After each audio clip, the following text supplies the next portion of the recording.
The lights on Station Omega-7 flickered as another routine scan swept across the empty space. Commander Vextari stood at the main control panel, his forearms moving across the displays with practiced ease. The station was huge, bigger than most cities, and it watched over the forbidden zone that no ship had ever returned from for 200 years. Nothing had come back from that dead region of space. The Zephyrian Empire had lost an entire fleet there long ago. Since then, they marked the area as off-limits. No one went in. Nothing came out. That was the rule. Vextari had been stationed here for 15 years. He knew every star, every asteroid, every piece of floating metal in this sector. Today felt like any other day until the alarm started screaming. "Commander!" shouted Ensign Kala from her station. Her scales turned bright orange with excitement. "I'm getting something impossible on the long-range sensors." Vextari moved quickly to her station. His eyes widened as he looked at the readings. Something massive was coming out of the dead zone. The energy signature was unlike anything in their databases. The ship was huge, maybe 3 times the size of their biggest warships. "Run a full scan," he ordered. "Check all frequencies. Make sure this isn't some kind of error." The crew worked fast. More alarms started going off as the mystery ship got closer. The thing was moving at incredible speed, but it wasn't trying to hide. If anything, it seemed to want to be seen. "Sir," called out tech specialist Mora, "the ship's design doesn't match any known species. It's using some kind of energy source that our computers can't identify.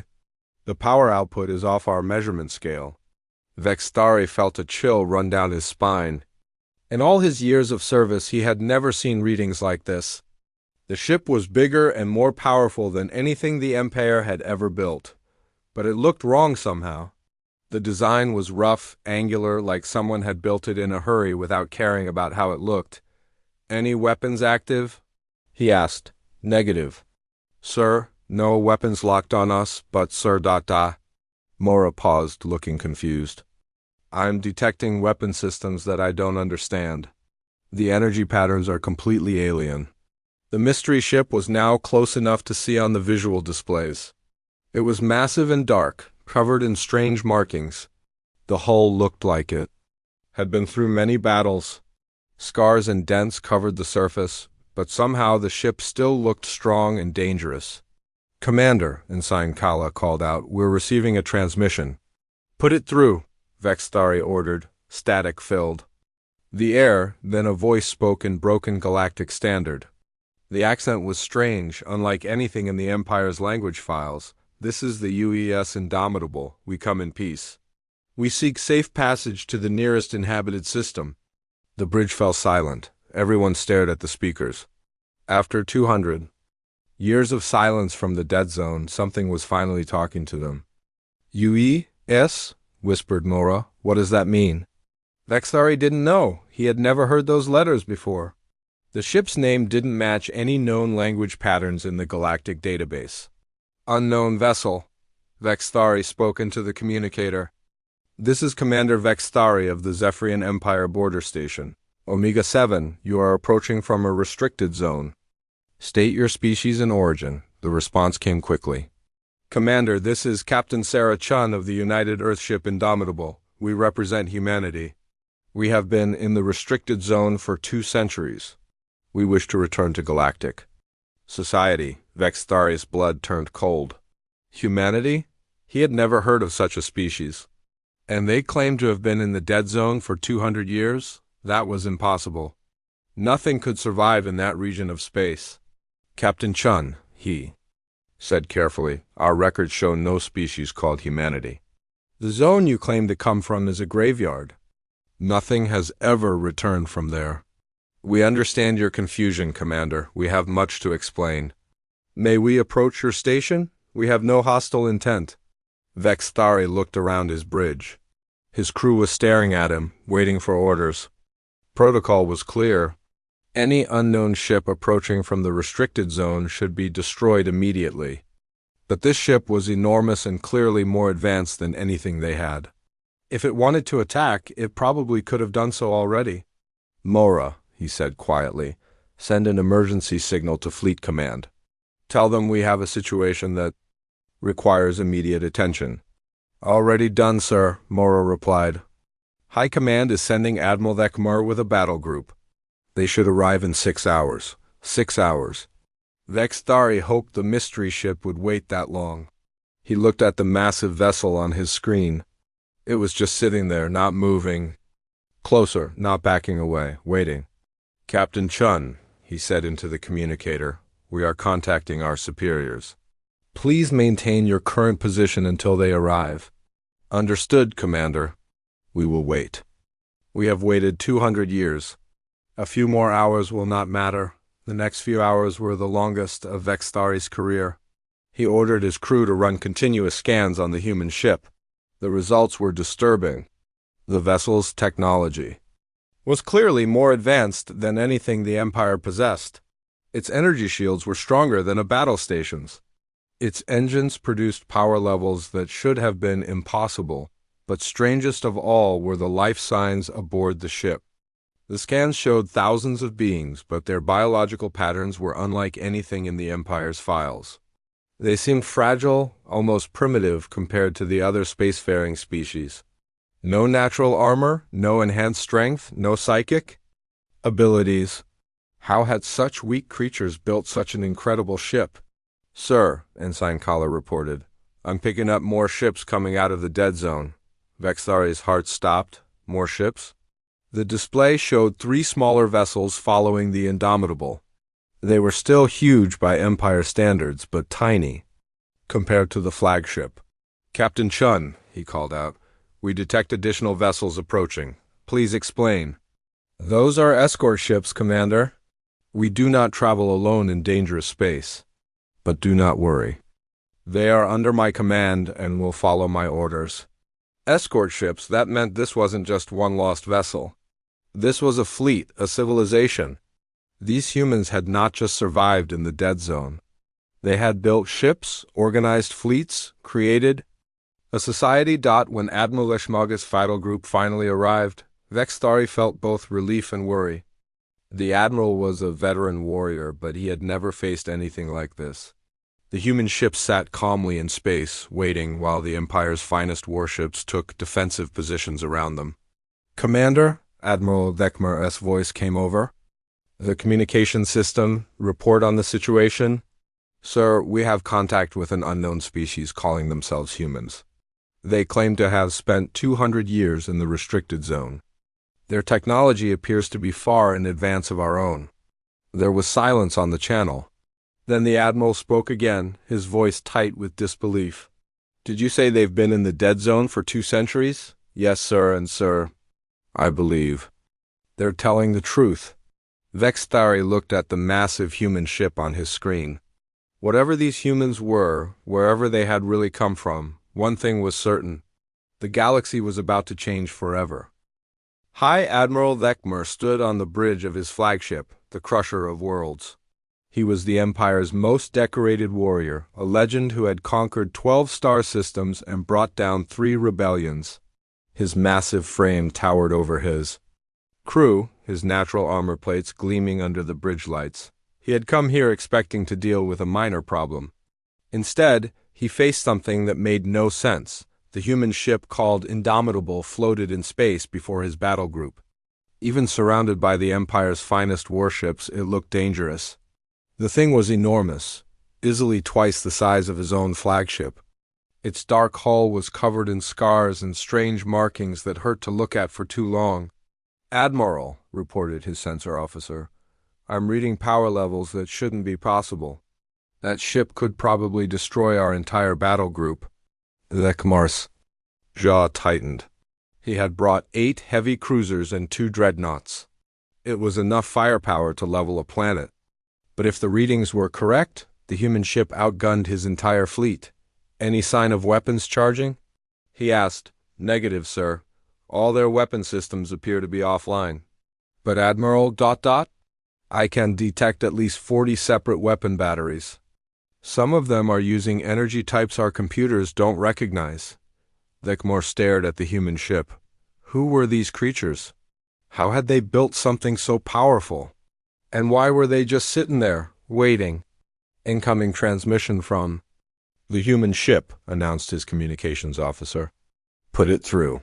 The voice that came through the speakers was calm and confident. It spoke Galactic Standard with that same strange accent Commander Vextari had reported. Admiral Vekmer, this is Captain Sarah Chun of the UES Indomitable. I request permission to come aboard your ship for formal first contact protocols. Vekmer was surprised. The human wanted to come to him? That showed either incredible confidence or complete stupidity. Captain Chin, you are in command of a vessel that could destroy my entire fleet. Why would you put yourself at risk by boarding my ship? There was a pause, then the human captain replied, Admiral, if we wanted to destroy your fleet, we would have done so already. We come in peace, let us prove it. The Admiral thought carefully. This could be a trap, but what kind of trap required such massive overkill? If the humans wanted to attack, they clearly had the power to do it without tricks. Very well, Captain Chun, you may dock with our shuttle bay. But I warn you, any sign of hostility will be met with immediate force. Understood, Admiral? We will. Send a small diplomatic team. No weapons, no armor, no tricks. 20 minutes later, Admiral Vekmer waited in the main conference room with his senior staff. The room was designed to intimidate visitors with its high ceiling and massive displays showing the Empire's military might. Guards stood at every entrance, their weapons ready. The doors opened and the humans walked in. Vekmer had expected many things, but not this. The humans looked fragile. They were small compared to most spacefaring species, with thin skin and no visible natural weapons. The lead human, presumably Captain Chun, was a female with dark hair and calm eyes.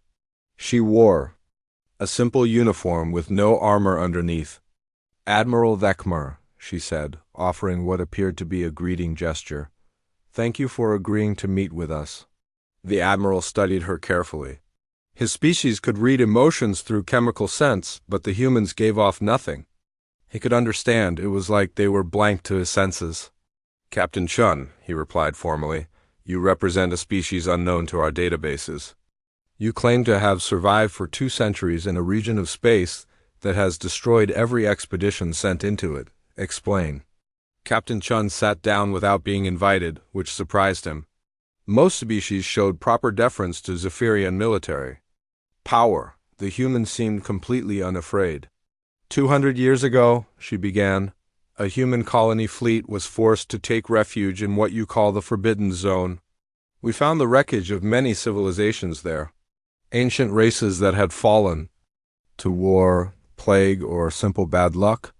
We studied their technology, learned from their mistakes, and built something new. You expect us to believe you learned to build ships like the Indomitable from studying wreckage? Asked General Crix, the Admiral's security chief. Captain Chun smiled. General, when you have nowhere to run and everything around you is trying to kill you, you learn fast or you die. Humans are very good at learning. Admiral Vekmer tried to use his telepathic abilities to read the human's mind. It was a natural ability of his species, useful for detecting lies. But when he reached out with his mental probe, he found nothing. It was like the human's mind was surrounded by a wall he couldn't break through. Interesting, he said. You appear to have natural psychic defenses. Not natural, Captain Chun replied. Learned. The dead zone has many dangers. Some of them attack the mind instead of the body. We adapted. The meeting continued for 2 hours.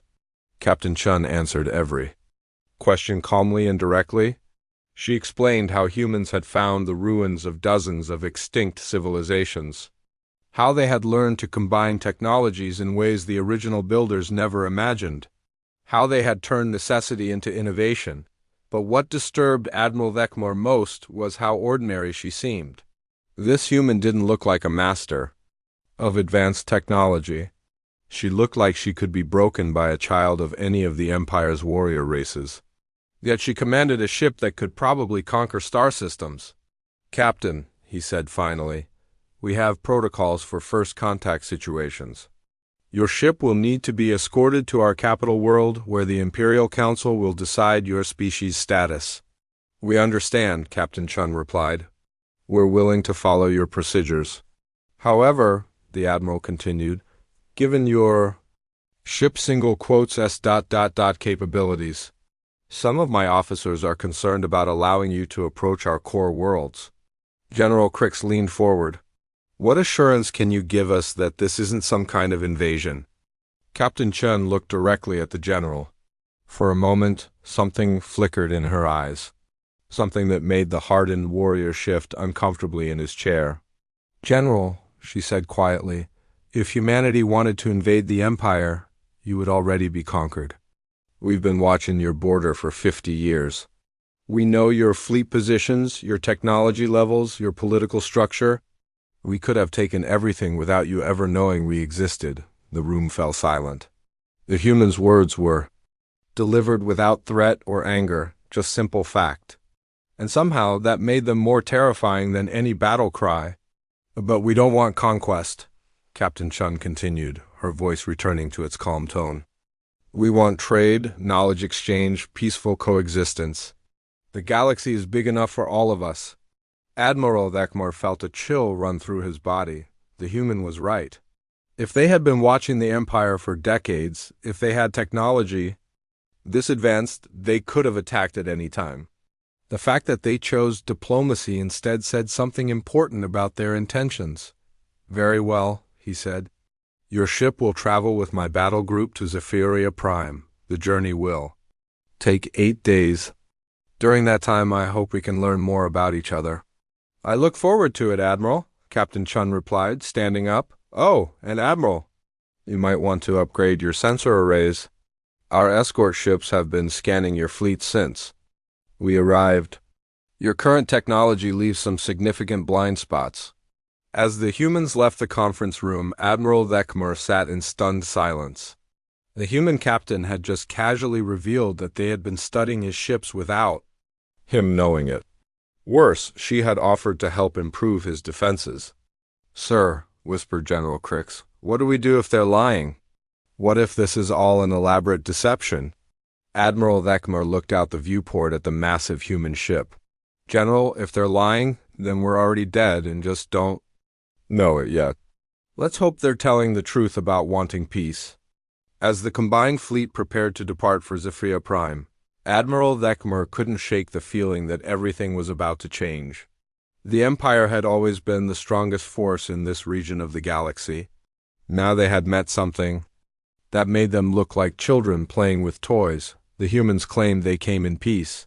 For the sake of the Empire, he hoped they meant it.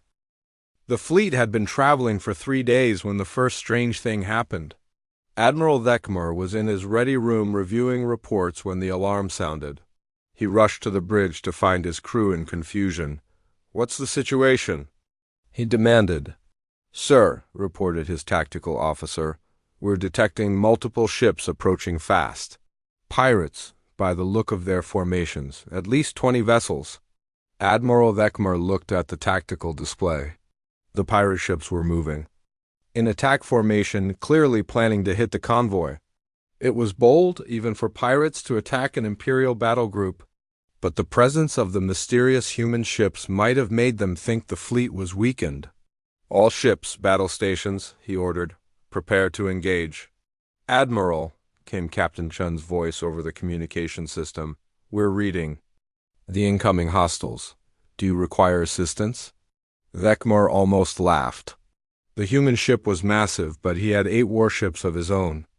Thank you, Captain, but we can handle a few pirates.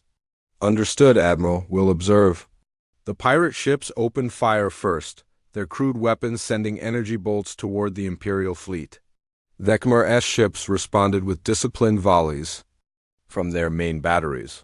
Several pirate vessels exploded immediately, but more kept coming. Then something impossible happened. The Indomitable's weapon systems activated, but they didn't fire massive blasts like the Imperial ships. Instead, tiny points of light flickered across the human ship's hull.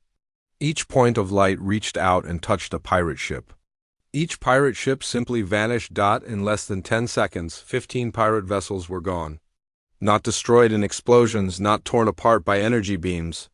Just gone as if they had never existed. The remaining pirates turned and fled at maximum speed, what just happened?"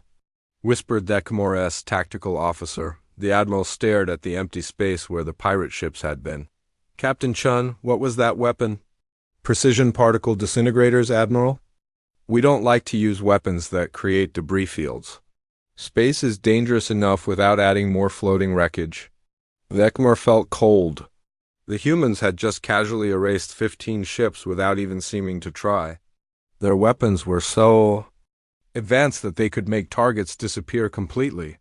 "How many ships could you destroy with those weapons?" he asked, though he wasn't sure he wanted to know the answer. "Admiral, we prefer not to think in those terms. Violence should always be the last option." The admiral noticed that Captain Chun hadn't actually answered his question. 2 days later, another incident occurred. The fleet was passing through a dangerous nebula when space itself seemed to turn against them. A massive solar storm erupted from a nearby star, sending deadly radiation toward the ships. "All ships, emergency protocols," Admiral Thekmor ordered. "Raise full shields and prepare for radiation exposure. Even with shields, the storm would be dangerous. Several of his ships would likely suffer damage, and crew members might be injured or killed by the radiation." Then the space around the entire fleet began to shimmer. A bubble of energy appeared, surrounding all the ships. The deadly radiation hit the bubble and simply bounced off, leaving the fleet completely protected. "Captain Chun," the admiral called out, "are you doing this?" "Our defensive systems activated automatically when they detected the danger, Admiral. We've extended our shield envelope to cover your ships. Everyone should be safe now." Admiral Thekmor looked at his sensor readings. The human ship was somehow projecting a shield large enough to protect his entire battle group. The energy requirements for such a feat should have been impossible. "How?" he asked simply. "We learned a lot about energy manipulation in the dead zone, Admiral. Survival required us to become very efficient with power usage." During the evening meal that day, Admiral Thekmor met with his senior officers in private. The mood was grim. "Sir," said General Crix, "these humans are more dangerous than anything we've ever encountered. Their technology is centuries ahead of ours." "They seem peaceful," offered Captain Yex, his intelligence officer. "They could have destroyed us multiple times, but they've helped us instead." "That might be exactly what they want us to think," General Crix replied. "Show us how powerful they are, then convince us they're friendly? It's perfect psychological warfare." Admiral Thekmor considered this. "What do we actually know about them?" Captain Yex consulted her notes. "They claim to have been in the Forbidden Zone for 200 years. They say they learned their technology from studying extinct civilizations. Their ship appears to be some kind of combination of dozens of different technologies. But do we believe them?" asked General Crix. "I've been studying their behavior," Captain Yex continued. "They're definitely hiding something, but I don't think they're lying about wanting peace. Every action they've taken has been defensive or helpful." "Or it's what they want us to think," General Crix insisted. The debate was interrupted by another alarm. This time, the duty officer reported a different kind of problem. "Admiral, one of our engines is failing. The main drive on the Sword of Vengeance is showing critical errors. They're dropping out of hyperspace." This was serious.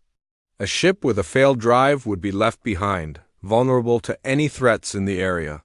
Admiral Thekmor was about to order 2 escort ships to stay with the damaged vessel when Captain Chun's voice came over the communication system. "Admiral, we're reading the engine failure. Would you like us to assist with repairs?" Thekmor hesitated. Allowing the humans near one of his ships would give them access to Imperial technology. But leaving the Sword of Vengeance behind was not an option. "What kind of assistance?" he asked.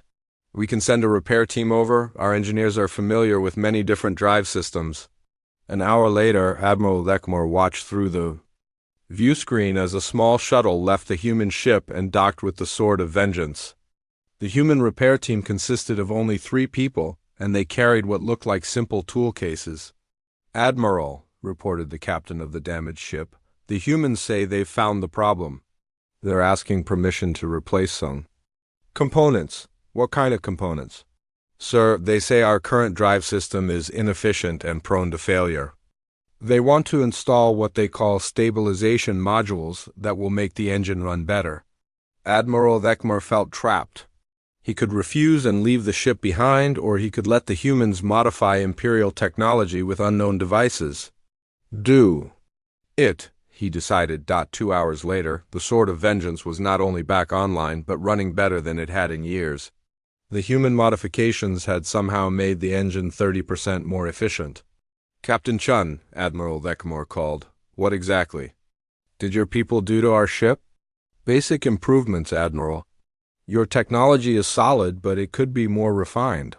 We added some components that reduce energy waste and improve stability. And you just gave us this technology for free? Admiral, helping others is what civilized beings do. We hope that when we meet the Imperial Council, we can share much more. That night, Admiral Thekmer couldn't sleep. The humans kept demonstrating capabilities that seemed impossible. They could make enemy ships disappear. They could protect entire fleets with their shields. They could repair and improve Imperial technology in hours. Most disturbing of all, they did these things casually, as if they were simple tasks that anyone could do. On the bridge, his night shift crew was nervous. Several officers had requested transfers, not wanting to be near the human ship anymore. Others wanted to study the humans more closely, fascinated by their technology. Sir, his communications officer reported, we're receiving a transmission from the Indomitable. They're sending us something they call technical manuals. Technical manuals for what? Everything, sir. Ship engines, weapons, shields, life support systems. Captain Chain says it's a good faith gesture to show we can work together. Admiral Thekmer stared at the data streaming onto his screens. The humans were giving away technology that could revolutionize the Empire. Drive systems that were twice as efficient as anything they had. Weapons that were both more powerful and more precise. Medical techniques that could cure diseases that had plagued certain species for centuries. Why? He whispered. Why would they give us all this? As if she had heard him, Captain Chain's voice came over the communication system. Admiral, we know you're wondering about our motives. The truth is simple. We've been alone for 200 years. We've built an advanced civilization, but what good is advancement without friends to share it with? We want to join the galactic community, not conquer it. Admiral Thekmer realized that the Empire was about to face its biggest challenge ever. Not a military threat, but something much more complex. The humans offered friendship, technology, and peace. But they were so advanced that accepting their help would change everything. In 2 days, they would reach Zephyria Prime. The Imperial Council would have to decide how to handle these mysterious humans. Admiral Thekmer just hoped they would make the right choice. The great dome of the Imperial Council chamber rose high above the capital city of Zephyria Prime. Inside, representatives from all 12 member species of the Empire sat in a perfect circle. Each delegation occupied a section designed for their specific needs. The Krathri military representatives sat in raised positions to show their dominance. The peaceful Athons floated in meditation pools. The commercial Veltani had displays showing trade data. At the center of the circle stood Captain Sarah Chun and her small diplomatic team. They looked tiny and fragile compared to the powerful beings surrounding them.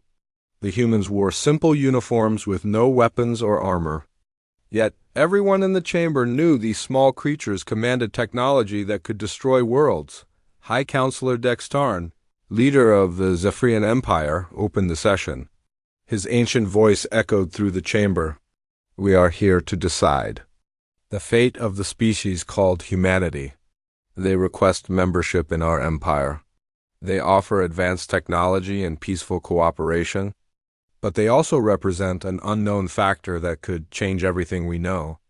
Counselor Zixandra of the Krathari stood first. She was a warrior born, with natural armor plates and weapons built into her body. Her people had conquered half the known galaxy through strength and military skill. High Counselor, these humans are dangerous. They possess weapons that can erase ships from existence. They have defensive systems beyond our understanding. How do we know they won't use this power against us? Captain Chun remained calm as she replied, Counselor Zixandra, if humanity wanted to harm the Empire, we would not be standing here asking for permission. We would simply take what we wanted. The blunt honesty of her words sent a chill through the chamber. Several counselors shifted uncomfortably in their seats. Prove it, Counselor Zixandra demanded. Show us what you can really do. If you want us to trust you, demonstrate your capabilities. Captain Chun looked around the chamber. Are you certain you want such a demonstration? Some of our abilities might be disturbing to witness. We demand proof, the Krathri counselor insisted. High Counselor Dextarn nodded slowly. The humans may demonstrate their capabilities in controlled conditions. We have prepared testing facilities for this purpose. The first test took place in the Empire's most advanced medical center. Dr. Marcus Webb, the human medical officer, was presented with a Veltani patient suffering from crystalline rot, a disease that had killed millions of their people over the centuries. No known cure existed. Dr. Webb examined the patient for 10 minutes, then asked for basic medical supplies. Using tools that looked primitive compared to Imperial medical equipment, he performed a simple procedure. Within hours, the patient was completely cured. How? Demanded the chief Imperial doctor. The disease attacks the patient's mineral-based cellular structure, Dr. Webb explained, but it has a weakness. If you introduce a specific protein sequence at the right time, the disease destroys itself trying to adapt. We learned this from studying the medical records of 17 extinct civilizations. The medical demonstration was followed by an engineering test. Chief Engineer Lisa Park was given a broken Imperial power core that had been deemed beyond repair. The device had been damaged in a reactor explosion and was considered a complete loss. Engineer Park studied the wreckage for 30 minutes, then began working with tools from her kit. She didn't try to repair the original components. Instead, she built something entirely new using parts from the broken core and materials she requested from storage. When she finished, the power core was not only working, but producing 40% more energy than the original design. The problem with your technology, she explained to the stunned Imperial engineers, is that you focus on making each component perfect instead of making them work together efficiently. We learned to think of ships as living systems, not collections of parts. But it was the combat demonstration that truly shocked the Empire. The test took place in the Empire's premier military academy. Counselor Zixandra herself selected the opponent, Commander Vakthul, the greatest warrior in Krathri history. He had never lost a single combat, had killed enemies with his bare hands, and possessed the natural weapons and armor of his species. The human representative was Sergeant Marcus Rodriguez, Captain Chun's security chief. He was an ordinary-looking man with several scars and quiet eyes. He wore no armor and carried no weapons. This is insulting, growled Commander Vakthul as he looked at his opponent. This weak creature is no challenge for a Krathri warrior. The combat arena was enormous, designed for battles between the Empire's strongest species. Thousands of observers watched from protected viewing areas. The rules were simple, hand-to-hand. Combat until one fighter yielded or was unable to continue. Commander Vakthul was 3 times the size of the human, with natural armor plates that could stop energy weapons. His claws could cut through steel. His strength could crush bones with a casual grip. Sergeant Rodriguez stood calmly in the center of the arena, waiting. The Krathri warrior charged with a roar that shook the building. His attack was perfectly executed, a combination of speed and power that had destroyed hundreds of enemies. Rodriguez moved. He didn't dodge the attack so much as flow around it. His movement was precise, economical, like water flowing around a rock. As the massive alien rushed past, Rodriguez struck twice. Simple punches that looked weak compared to his opponent's natural weapons. Commander Vakthul stumbled and fell. The arena fell silent. The greatest warrior in Krathri history was on the ground, gasping for breath. Rodriguez had hit him in exactly the right spots to disrupt his nervous system and breathing. How? Vakthul wheezed. Pressure points, Rodriguez explained calmly. Every species has them. We studied the anatomy of 47 different races. Size and strength don't matter if you know where to hit. But the demonstration wasn't over. Vakthul rose to his feet, angry now. He attacked again, this time more carefully. Rodriguez responded by doing something impossible. He let the alien's claws rake across his body, accepting the wounds in order to get close enough for a decisive strike. The human's willingness to take damage, to achieve victory, was terrifying to watch. He fought like someone who had accepted death but refused to lose. When Vakthul finally fell unconscious, Rodriguez was bleeding from multiple wounds but still standing. "Medical attention," he said calmly, as if getting torn apart by alien. Claws was a normal part of his day. The Imperial Council sat in stunned silence as the demonstrations ended. The humans had solved an incurable disease in hours. They had repaired impossible damage using scraps and spare parts. They had defeated the Empire's greatest warrior through pure skill and determination. "These abilities," said Counselor Yevmuth of the Athons, "they come from suffering, don't they?" "Your people learned these things through hardship," Captain Chun nodded. "The Dead Zone taught us many lessons. Most of them were painful, but we survived and we learned." "What do you want from us?" asked Counselor Murdath of the Veltani. "Your technology is far superior to ours. What could we possibly offer you?" "Friendship," Captain Chun replied simply. "We've been alone for 2 centuries. We've built incredible things, but we've had no one to share them with. We want to trade, to learn about your cultures, to be part of something larger than ourselves." Counselor Zixandra stood again. "And if we refuse? If we decide you're too dangerous to allow into the Empire?"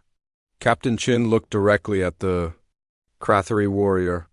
"Then we'll leave and never bother you again. But Counselor, we won't be the last species to emerge from the Forbidden Zones. The galaxy is vast and evolution never stops.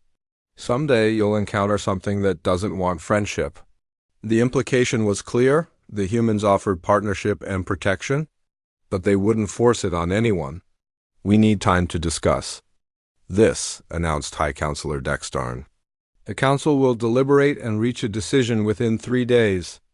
As the humans were escorted to guest quarters, the counselors began the most important debate in the Empire's history.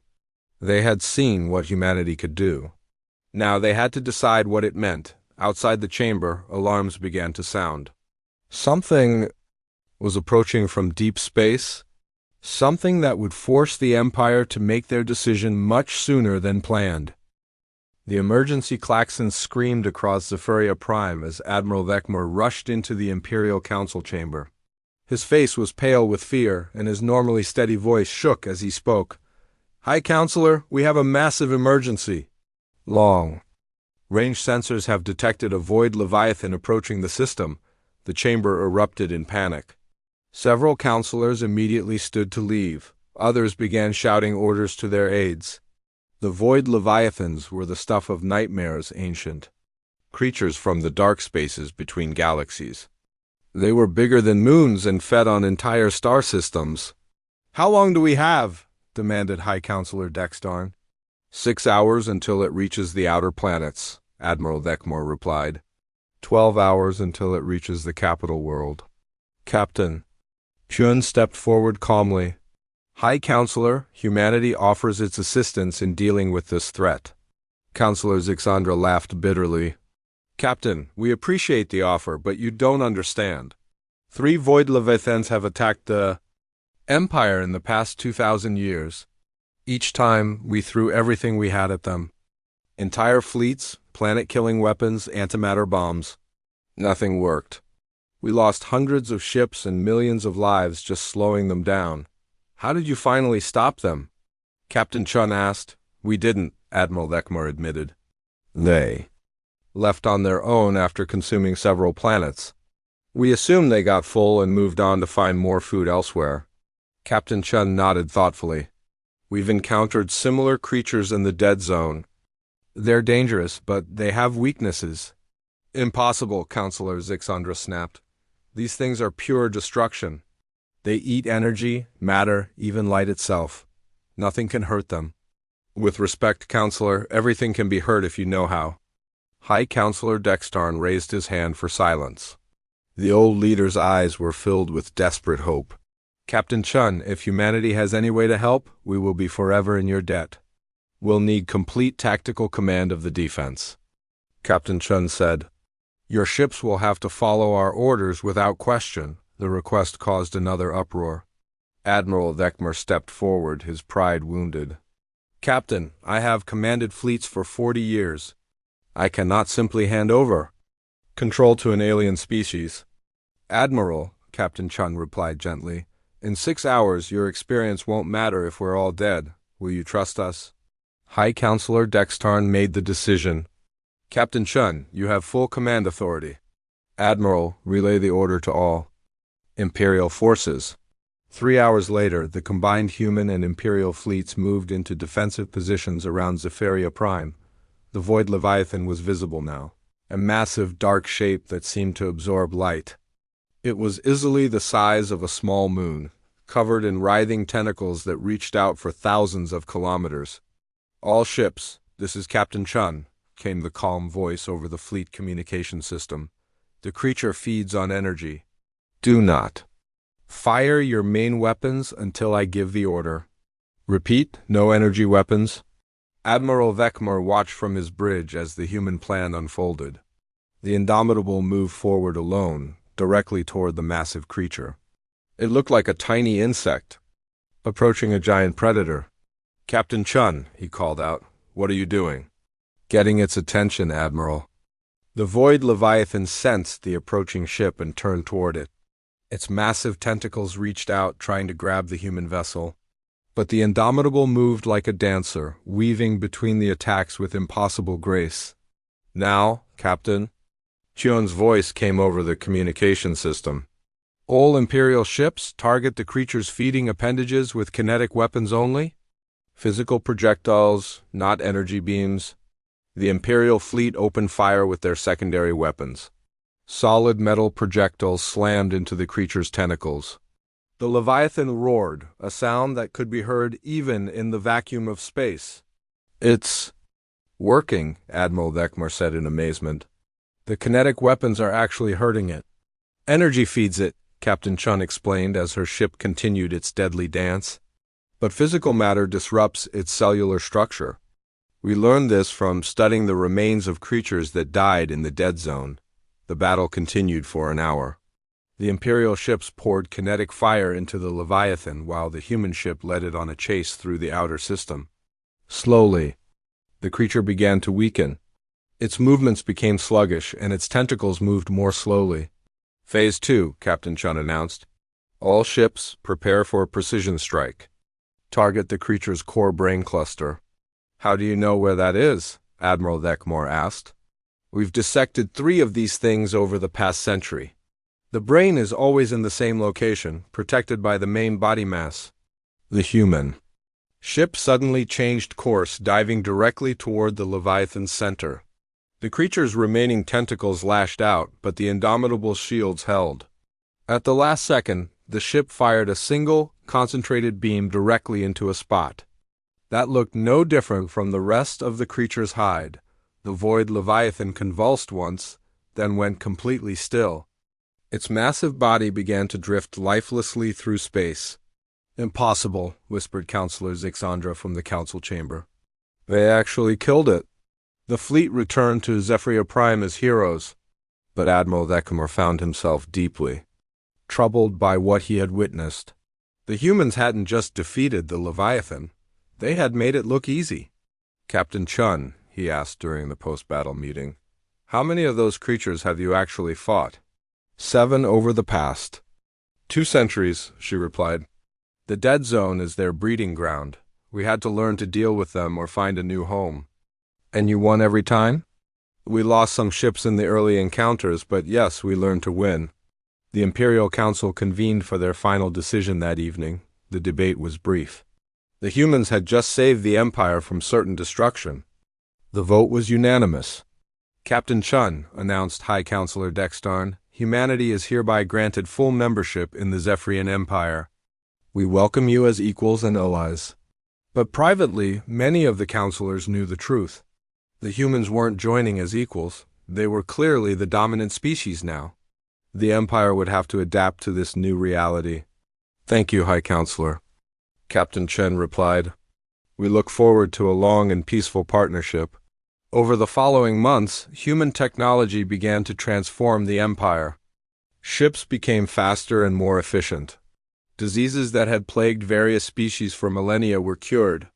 Trade routes expanded as human navigational techniques opened previously dangerous regions of space, but perhaps most importantly, the Empire felt safe for the first time in centuries.